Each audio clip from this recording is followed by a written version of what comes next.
everyone. So glad you could join us today. I hope you've got your coffee and you can just sit back, relax, and enjoy the conversation. I have with me a special guest and a new friend, Mary Shekels, who is the host and CEO of God's Waiting Room. Mary, thank you so much for taking time to visit today. And Thank you for inviting me. Thank you. and so, Mary, where is it? Where do you live? Right now, I'm currently in Louisville, Kentucky, on the East Coast. In Kentucky. Okay. Is it on the East Coast? Okay. Well, I'm in the middle of Canada, so I love that technology allows people to connect. That's one thing we've learned. Yes, that's one thing we learned. Yes. Yeah. So It's technology's brought us closer together. it really has. Now we can talk from all over from all over the globe now. Just because I was talking to one of my girlfriends, we was texting each other, and she lives in Belgium. So by her being in Belgium and I'm here in Kentucky, so that was really nice thing to do. Nice. I don't know who created it, but I don't say thank you. It's pretty it's just made the world smaller. I love it. Yeah. So so Mary, I know you've got a lot of stories and a very interesting life. But I would like to hear Hmm. your story about what happened when you were younger that that brought you closer, that ended up bringing you closer to God.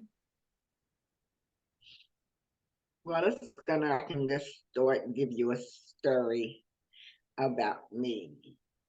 As I was saying earlier, a lot of people ask how I overcame. I got through the drugs and to where I am today. But as I was saying earlier, a lot of people who I interview with, people like coaches, counselors, uh, drug addiction counselors, or drug addiction therapists, or anyone who's in that area, most of them do not ask how the person got started doing Mhm. the drugs.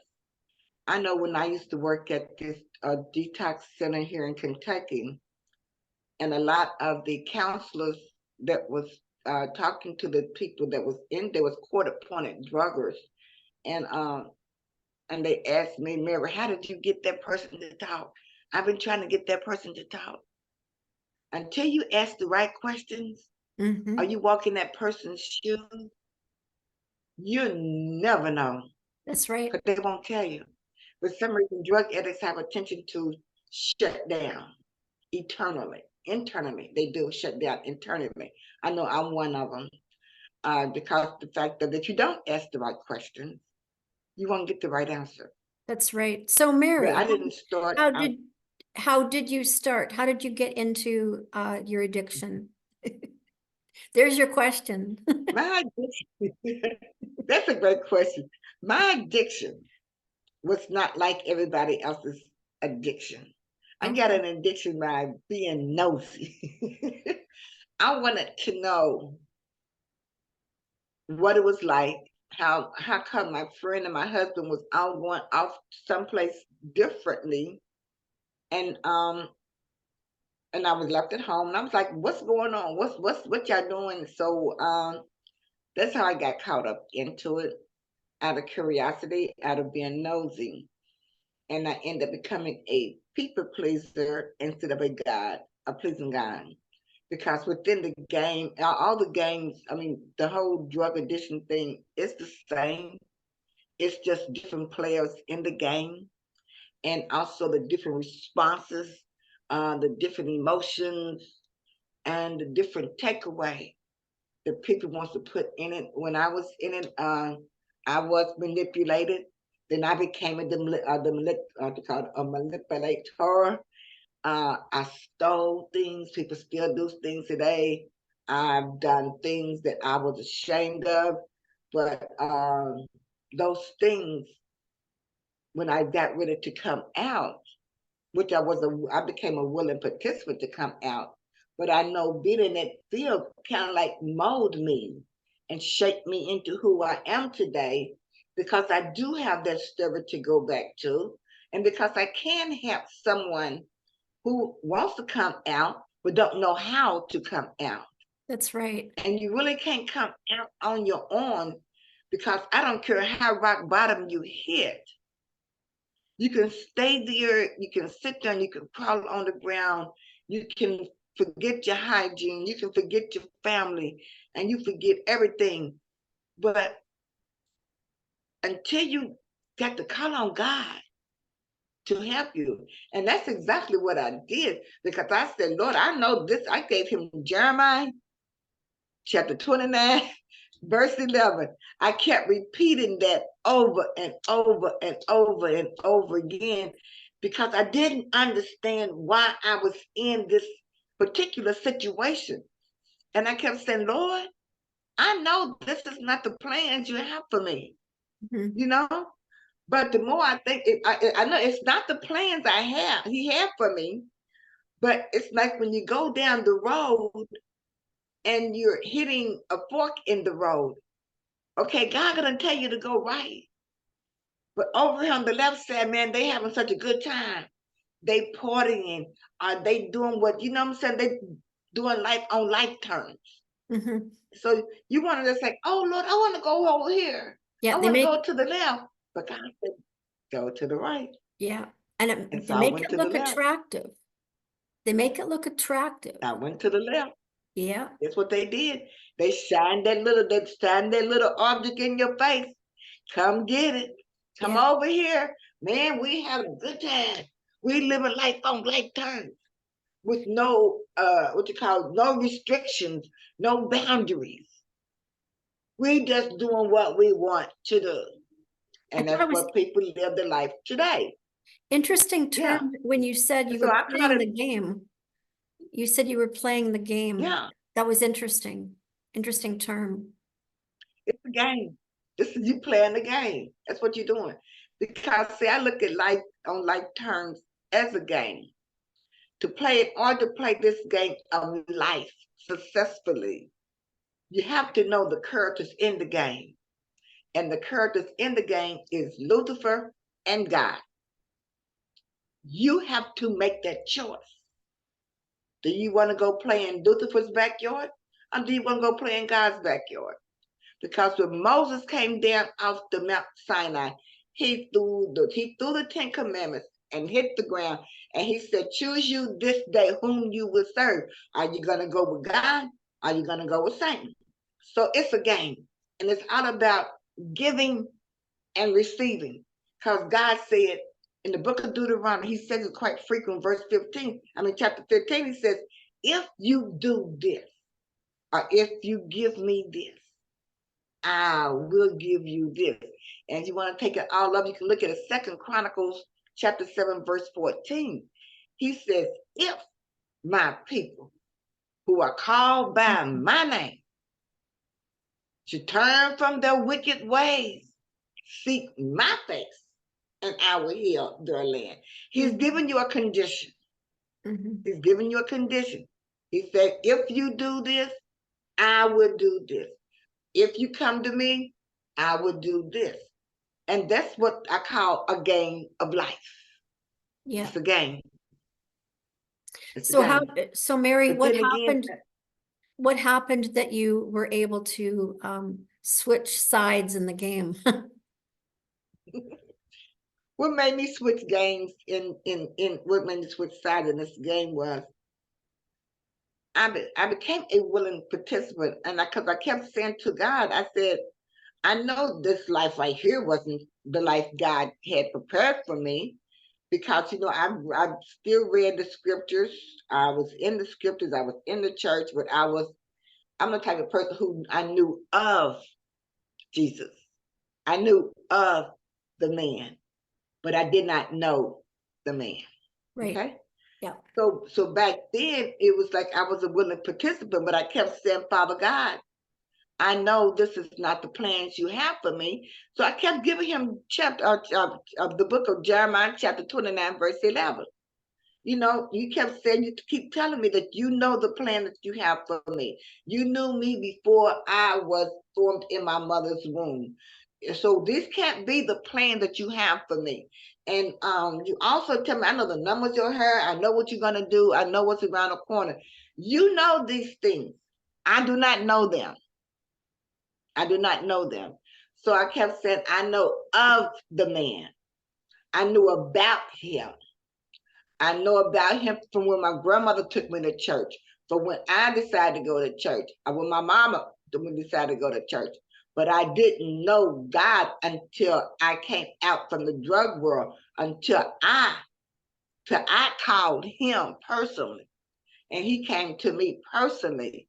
It was my experience through the drug world that got me on the other side, so I know who the man is now and not of the man. Right. So now I know who he is because he called me out of darkness. He called me from the drug world. In fact, he came and got me because he stood in my living room, in my bedroom one night. He stood there with his arms open with me, mostly crying, laying next to my husband. I was crying and did not care whether my husband heard me or not because I wanted out of the mess that I was in. And to get out of the mess, I cried so hard that Jesus Christ stood right in my doorway. And with a big old seal, it could have been Jesus Christ. It could have been a ministering angel. It could have been one of his angels, because even though God he sees everything, he's everywhere, but he also have angels. So it could have been an angel that was stood right there. It could have been a silhouette of an angel that had his arms out and said, come on to me. Come to me. He said, I'm here. So the only thing I kept saying in my dream, in my sleep was, and I was crying, looking at my husband, and I said, well, you know what? I am found. I'm rescued. God came and got me. He came and got me. Yeah, he So by rescued you him out of the coming hands to of, get me, rescues took you me to from a whole darkness. new Yeah. different level. Yeah, took me to a whole different level. He took me out of darkness into his light, and he planted my feet and said, now increase my kingdom. So it's like a God's waiting room. You over here, and I call my waiting room to me is like the wasted years. The wasted years, it's like God is restoring what the locusts have eaten up. Let me tell you give you this one thing here. Yep. Yep. In the book of Job, chapter 2, verse 25, it says, God declares that I will restore to you the years that the swarming locust has eaten. This promise is not just words. Believe me, it's not just words. It's a declaration of what God is actively doing in our lives. He did it in mine. He is ready to turn our wasted years into a season of abundance and joy. And this powerful promise is what our focus is today, these days. That's what everybody should focus on. So in Ecclesiastes chapter 3, verse 1, this is what I love. It's to everything there is a season. Yeah. And a time for every matter of purpose. Even the ones that we feel was wasted, God has a purpose in his plan. Yeah. Tell me, Mary, about the waiting room. What is that about then? The waiting room is where you take your wasted years. That's where God restore your wasted years.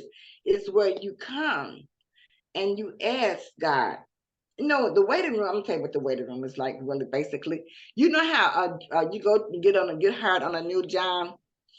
Okay, so when you get hired on this job, you're in a probation period. Mm-hmm. And it's a probation period. Okay, he said, you got 90 days. Let me see how you work these 90 days. You work these 90 days. Good, I'll hire you on permanent. Okay, God said, you in my waiting room. Now I've got 90 days. I'm going to clean you up. I'm going to purge you. I'm going to give you a new heart. I'm going to renew your mind. He said, I want to do it. Whereas on the job, they said, you have to do it. God said you don't have to do nothing but say yes to me. You say yes to me and I'll do the rest.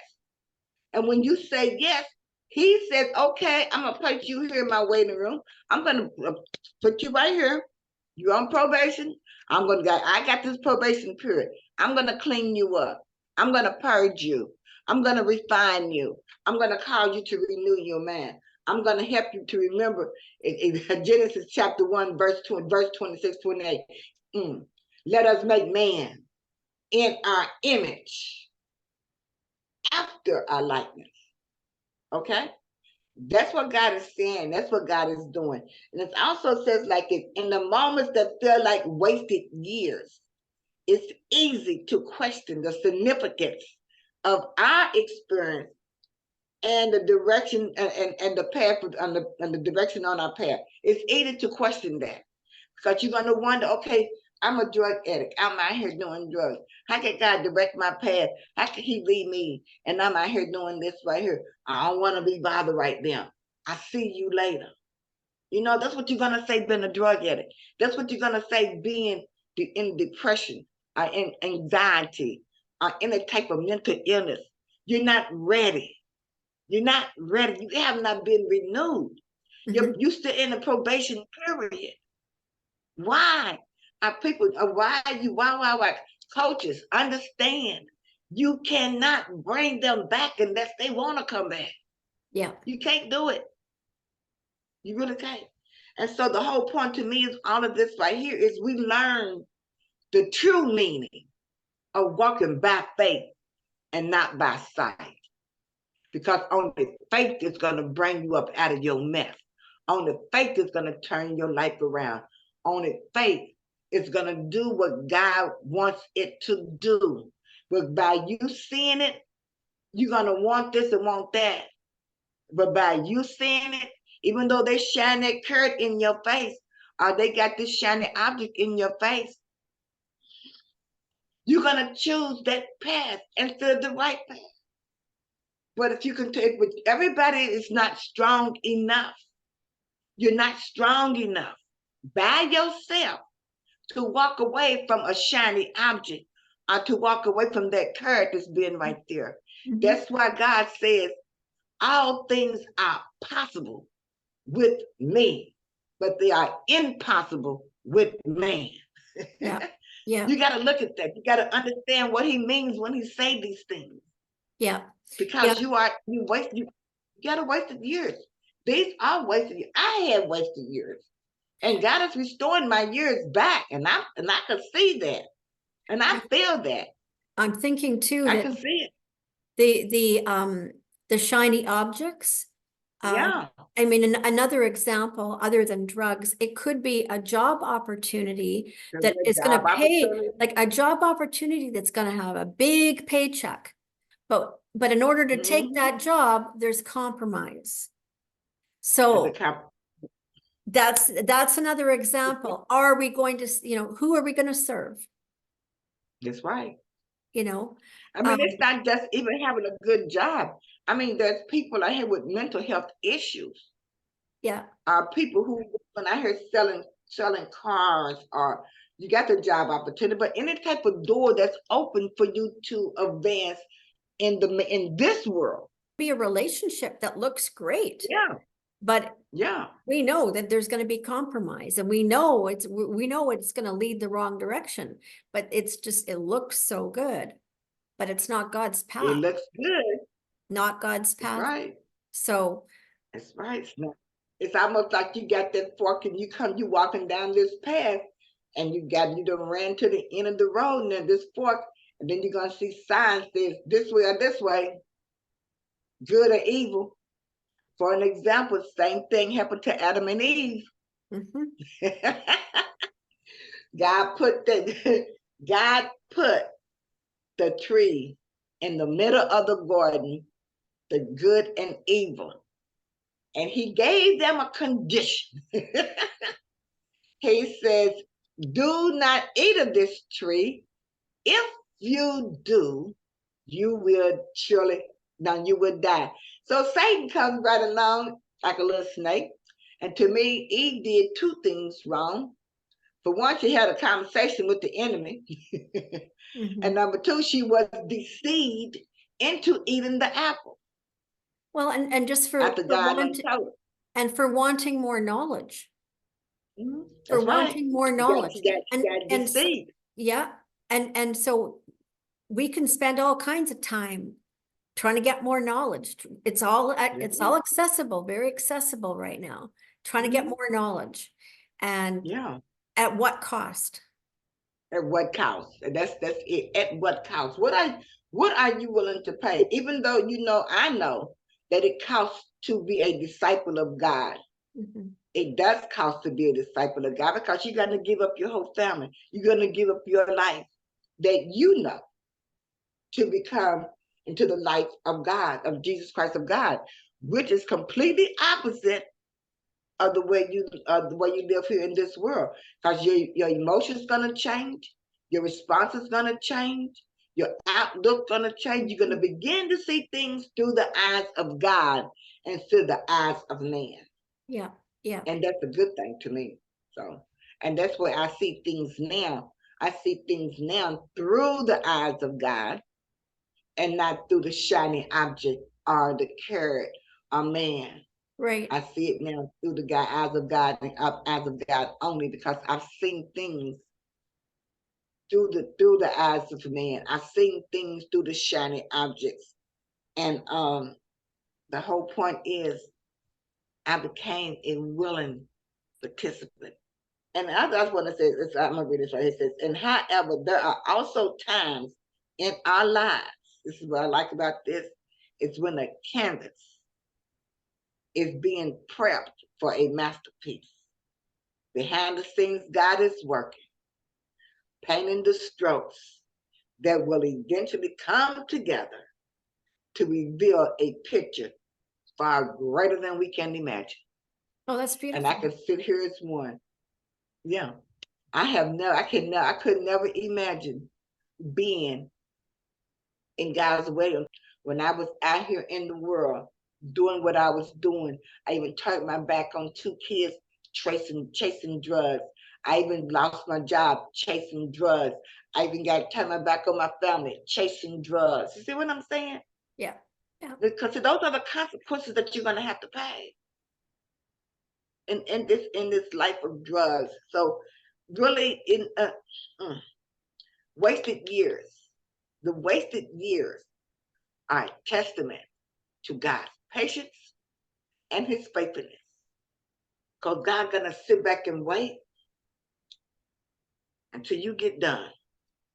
And when you get done, or when you think you're going to get done, or when you hit rock bottom, or when you became a willing participant, when you can't go down no further, the only place you can go is up, and the only person that can bring you up is God. He is Yes. waiting. He's the prodigal father Right. waiting for us to come back. Yeah. And you know what the whole thing is, it teaches you to be patient with God. He's going to have you to endure. Man, he's going to shape your character. He's going to refine your faith.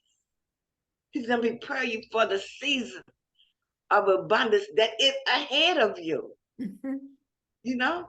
But you got to be able to give in. You got to be able to say enough is enough. You got to be able to say, well, I don't want this life anymore.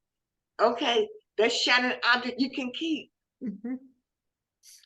That new job, I don't want this new job because I can't do the job because I do not have the knowledge to do the job. You can sit here and show me, but God can also show you his. So that's what the waiting room is all about. So I'm going to help you. I'm going to mold you and make you into who God can use by telling you who you are and who he is. But first you got to know who he is so you can know who you are. Yeah. Yeah. And that's what I do. And that's God's waiting room. So Mary, where can people find the waiting room? God's waiting room. Right now, okay, right now it's only on Facebook Live. I gotta do one at 4 o'clock today anyway. Facebook Live right now at 4 o'clock Eastern Standard Time. Is that every day? It's every Monday. Every Monday. Okay. I'm in the process. I'm in the I have a lot of things going on right now to gradually put that on YouTube. I'm doing a podcast, and I need to go to. And God told me that I have to go twice a week, so I'll probably go Monday and Thursday. Twice he said twice. God said twice a week, so I'm gonna have to get my paperwork and stuff together. That's what I'm doing. I'm writing and typing things out so I can cover myself for at least for a month, whatever the time. Uh, but yeah, Monday at 4 o'clock Eastern Standard Time, Facebook Live every Monday at 4 o'clock. You can come on. You can come on DM. Just go to Mary Shekels on Facebook Live. It's on my page. Just Mary Shekels, Lita Jones off. Just Mary Shekels, and you can come on and you can listen. And that's what I'll be doing today at 4 o'clock. Okay, And that's that's God's waiting on. Yeah. that sounds great. So Mary, just for a final question, and I like to ask this question to my guests. Do you have a specific word of encouragement for people that are listening? Yeah, I can encourage people. Encouragement is really, I can't say it's easy, but it's a part of exhortation. That's what I do. That's my gift. And you sent me the exhortation and exhortation is basically about the same. It's to give the people the power that they lack.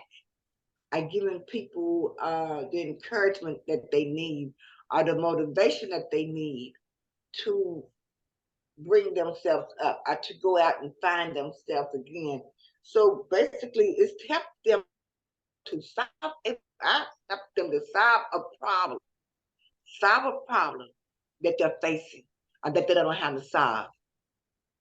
So that's what I do. I help you to I pinpoint the problem, and I help you to solve the problem, and helping you to solve that problem by encouraging you, inspiring you, instruct you, and to teach you. And I will teach you how to solve your own problem so you can overcome your problem.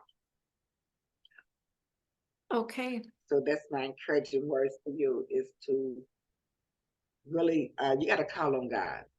Basically, you really truly have to find on God, because until you know that and understand that, you really have to feel it in your spirit to know everything is possible.